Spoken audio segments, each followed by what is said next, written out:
The dissident journalist from Belarus, detained by authorities after his Ryanair flight was intercepted by a Soviet-era fighter jet and forced to land in Minsk, claimed in a video posted online Monday that he was in good health and that he had helped organize mass protests against the Belarusian government. Roman Protasevich, wearing a dark sweatshirt with his hands tightly clasped in front of him, said he was in a pretrial detention facility in Minsk and denied reports on social media that he was having heart problems. I can state that I don't have any health issues, including heart or any other organs diseases.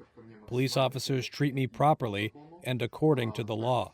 Also, I now continue to cooperate with the investigation and confessed to organizing mass protests in Minsk.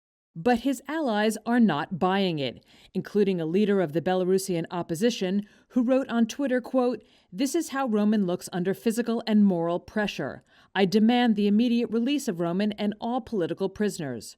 Protasevich and 23-year-old Sofia Sapega, a student traveling with him, were on a Ryanair flight from Greece to Lithuania when Belarus authorities scrambled a fighter jet and forced it to land in Minsk, taking the two into custody. There will be a very strong answer, because it is an outrageous behavior. European Union leaders meeting in Brussels called for Belarusian airlines to be banned from the 27-nation bloc's airspace and urged EU-based carriers to avoid flying over the former Soviet republic. This was a shocking act. In Washington, White House Press Secretary Jen Psaki called the act a, quote, brazen affront to international peace and said the U.S. demands an international probe. The EU and the U.S. imposed several rounds of financial sanctions against Minsk last year, which had no effect on the behavior of authoritarian President Alexander Lukashenko, who withstood mass demonstrations against his rule after a disputed election.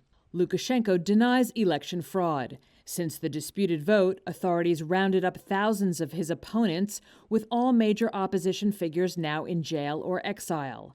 Belarus says it acted in response to a false bomb threat from the Palestinian militant group Hamas. A Hamas spokesman denied his group had any knowledge or connection to the matter. When the Ryanair plane finally landed in Lithuania, authorities there said 5 passengers never arrived, suggesting 3 others may also still be in Minsk.